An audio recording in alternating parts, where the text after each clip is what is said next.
a chilly 28th morning, so the forecast predicted it would get below freezing, and it must have, because there's ice in my water, and then the canoe has a bunch of frost on it too.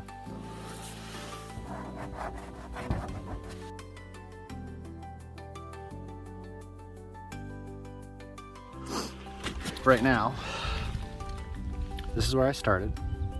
I was hoping to stay over here, but even at 8 o'clock when I walked down for the sunset around like almost 8:30, it was still really breezy. I would have probably gone across it if I wasn't already set up at the church, but I didn't want to wait until dark to start setting up someplace or to get across in the dark to set up. It just wasn't worth it. So I stayed in the church here, and I just did this paddle from here to about here. This is where I'm at now. So this whole section right here is really open, and then you can see there's water behind it and up there, so the wind really gets a pretty good head start, and it hits here pretty hard. To pan around, that's that point.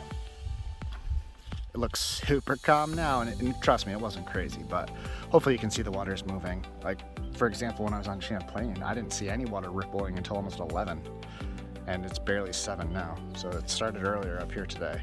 Chesuncook Village is over there. You can see the big white house. Chesuncook Lake goes down that way to the south. This huge 3-mile long island over here is Jarrow Island, and I'm headed up that way through the kind of constriction that leads me up to Bazoogas Stream and then to the lake. So I'm here. Should be pretty sheltered here. Little breeze here, no doubt. And then we'll see how this is. I might have a little bit of a headwind, but hug the western shore up here. This depends on how much water there is. It's either paddleable or you have to do a little bit of portaging, and then you get up here.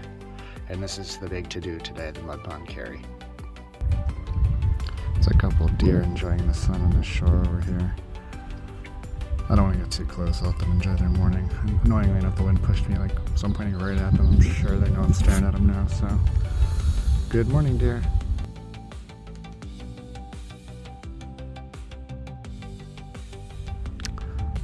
Lonely Stream Bridge. So if I was going to bypass the mud pond carry, or if you want to, it looks like this is where you get out. So I'm right here now on the map, and so for anybody that does not want to do the mud pond carry, you would get off on this bridge and you'd walk east on this road all the way to an actual boat launch over here on Chamberlain Lake, and that's supposed to be about 8 miles, I think. But if you are going for the mud pond carry, you cross into this bridge. You have this pond here. There's a permanent dam that's opened that you either have to portage around, or if there's enough water, apparently you can paddle up through it.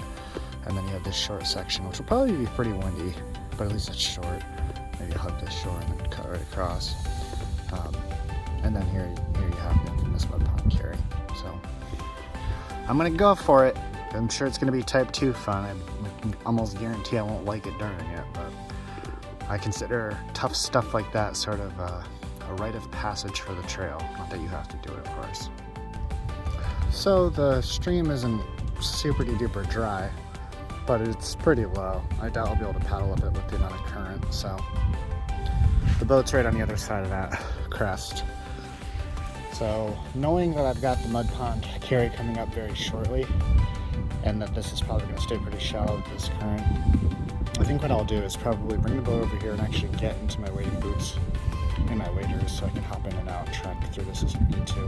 And just keep that stuff on for the carry through the pond. Okay, this must be the dam. So I tracked up more of this than I probably paddled, or at least it was 50-50. There was a lot of currenty spots. There's one spot that a beaver dam only had one small opening, so all the water was channeling through there, so that was a lot of current.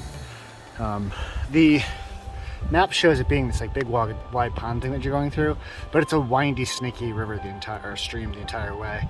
That's probably just like a super high water level or something, so keep that in mind. So I'm gonna get out, drag the boat through this opening here, and then I'm sure I'm gonna have a pretty strong northwest wind. But then I have to paddle up to the other shore and then start looking for the stream with the Karen to start my crazy portage.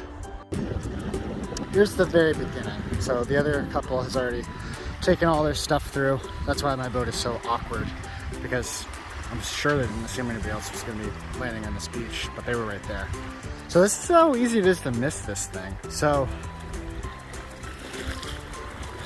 you know, if you read the guidebook rather, it says look for a stream coming out.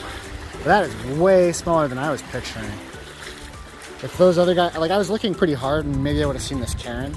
But I mean, even from here, like it looks like there's nothing in there. That's the little itty bitty stream that you start off with. So it's super easy to miss, for sure. The dam is right down on that way there. So this is about as bad as I had it. Clearly not a fun, easy portage, but I'm sure that a lot of people have had it a lot worse than I have. I'm still actually on the northern end, which is supposed to be the less difficult side, and based on the probably drier than average conditions, this side actually had more muck in it than the other side. The other side was shallow, so probably particularly low. There's definitely some spots that are pretty mucky, but with the conditions that I'm fortunate to have, there's probably only like 2 or 3. There'll be a couple spots that'll be a little tricky to get the canoe through. There's a fair amount of blowdowns. The couple in front of me were actually, they came out of the woods with saws in hand, so they actually had just done a bunch of clearing, so that's like the best timing ever. But there's a couple spots that I won't be able to walk through with the boat over my head because of blowdowns that are like head height. But certainly appreciate those guys and everybody else that have cut wood to make this more doable, because it would be extra hard if there were more blowdowns than there are.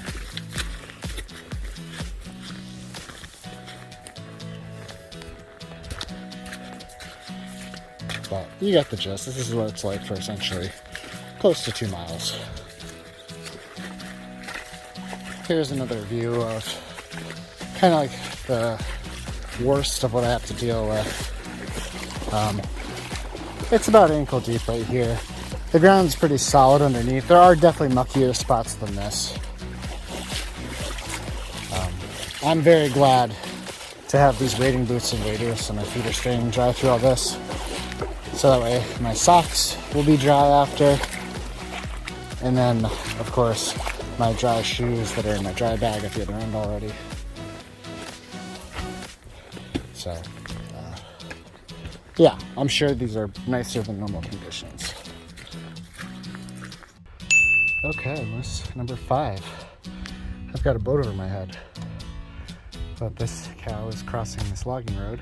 I looked both ways before crossing the street, and instead of seeing a logging truck about to run me over, I saw a moose. I'd much rather see a moose than a logging truck.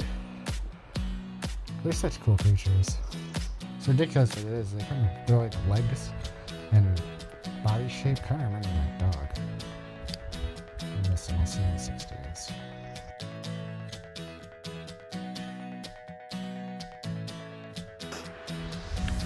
So it's really shallow, leaving Mud Pond. So there's some more tracking.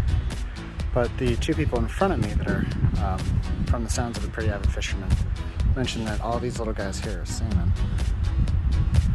So that's pretty neat. That's certainly not fish that I see very often. So I'm going to try to skirt around and not bug them, because those little guys have a hard enough time on their own. Alright, moose number 6. They've all been small females. So this is the mouth of Chamberlain Lake. And those are some unhappy windy waters. I really don't feel like going out there, especially because tomorrow is supposed to be less windy, and if the forecast holds, it's supposed to actually come out of the northeast, which will make it even less dramatic over there. So it'd be great if I didn't have to. Oh, look at this! An empty campsite. Dibs. So just getting dressed, and I can see that the sun is beginning to climb up over that shore over there, and Chamberlain Lake. It sounds pretty calm, birds are singing. It doesn't appear like it's frosted tonight, so I don't think I got below freezing. So those are all good things.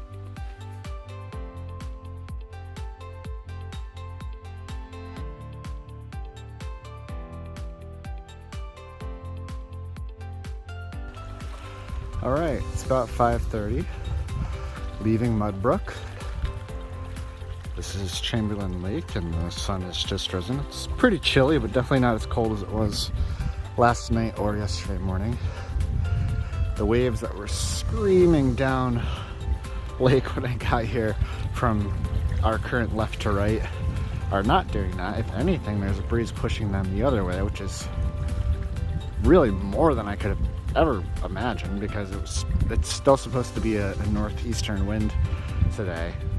Yesterday was its usual northwest, which this lake points directly at, and it's super long, so it just had tons of time to build up speed and wind.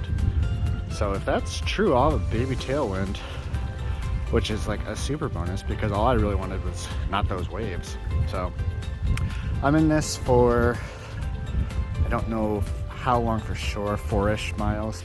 I started right down here, which is in real life that little opening, and I just came across the widest possible part of the lake, which if I did that yesterday would have been the worst thing that I could have done, but since it was mild this morning, that's no problem. And so I'm about here. I'm going to follow this shore up to here, take this short portage over into here, and then you have these really neat little bays and islands and things. And then I'll head up, if it stays like this, I'll head up on this side of the shore here, all the way up in and through these neat little bay things, which shouldn't be too bad. Even if it's windy, which it's supposed to be a pretty mild day, you get a lot of breaks, which is cool. And then my plan is to stay somewhere up in here. I'll have to see what looks good when I get there.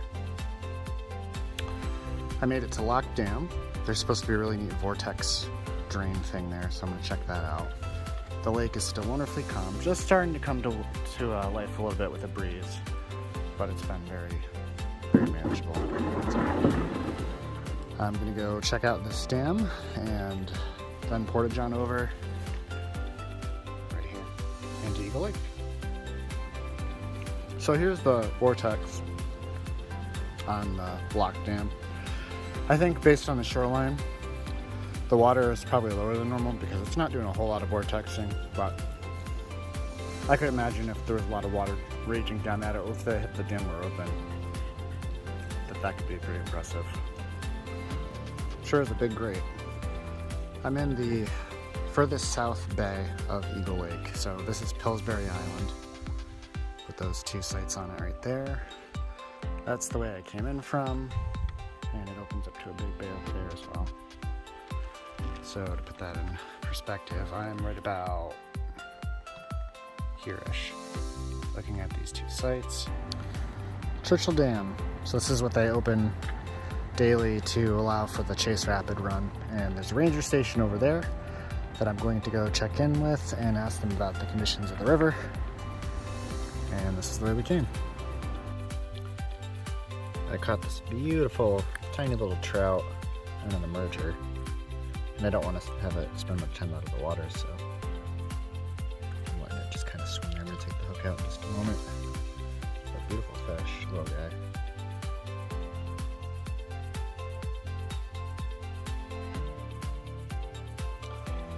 So tonight I'm camping at one of the more picturesque campsites that I've had.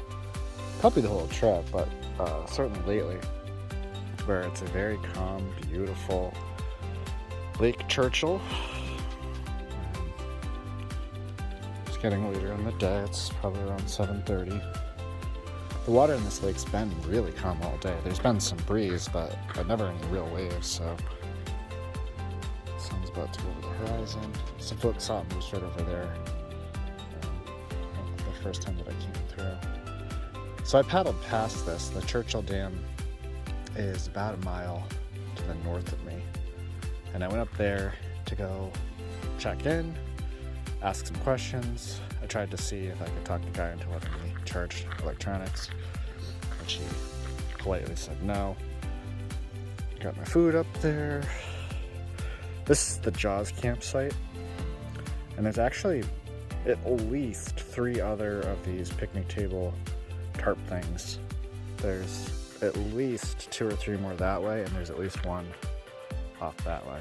So, big site. This area is designed to handle a lot of people, and in May they just don't have that many. He said about 2 people go down on average a day, but that should skyrocket once it gets closer to busy season in June and later. There's the Allagash has water in it now, but it's not super high, so people that are hoping to come later on in the season might find it a little bit bony.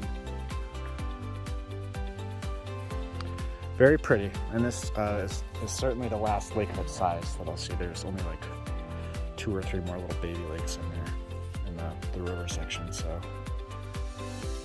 I don't have to get up early tomorrow. I don't have to try to fight my way down any big bodies of water before the wind, or for the rest of the trip for that matter.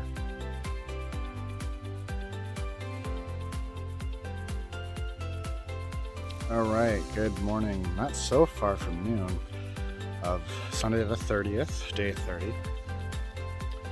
This is, if I had to guess, probably around when I'd be finishing the trip if I had no logistical issues. I've had 3 days of 0-mile travel days. The first one was really because of a post office thing, and also I was exhausted. I did need a break from doing Lake Champlain. I went a lot further than I planned to because I had exceptionally good weather and I wanted to take advantage of it, and it was still only about like a week or 10 days into the trip, so my body wasn't in the shape that it is for paddling right now, so that one was totally justified.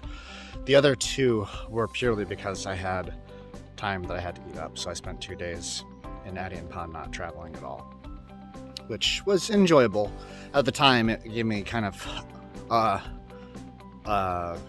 lack of accomplishing feeling, I guess, because every day you wake up and you travel, and you feel good.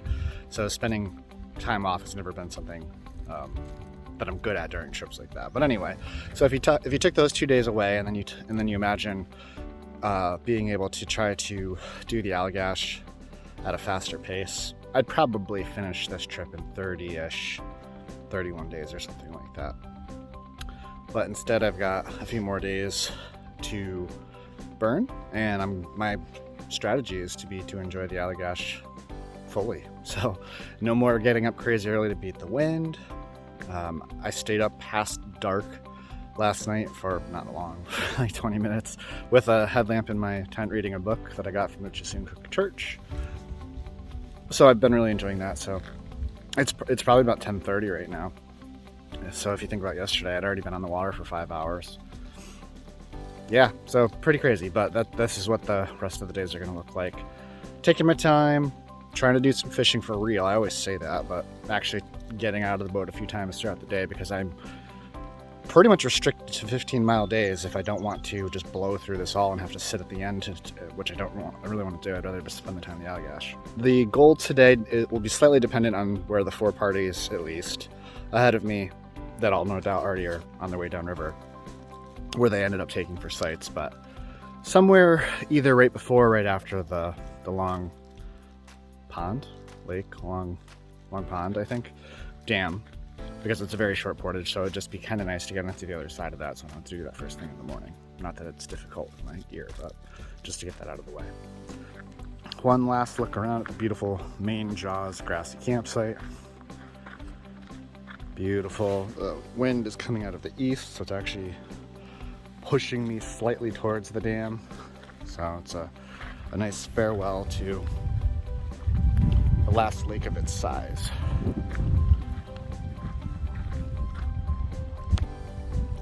So time to get moving. If I drag my feet any longer, I risk actually, with any like hiccups, them shutting the dam off and the river being less flowy.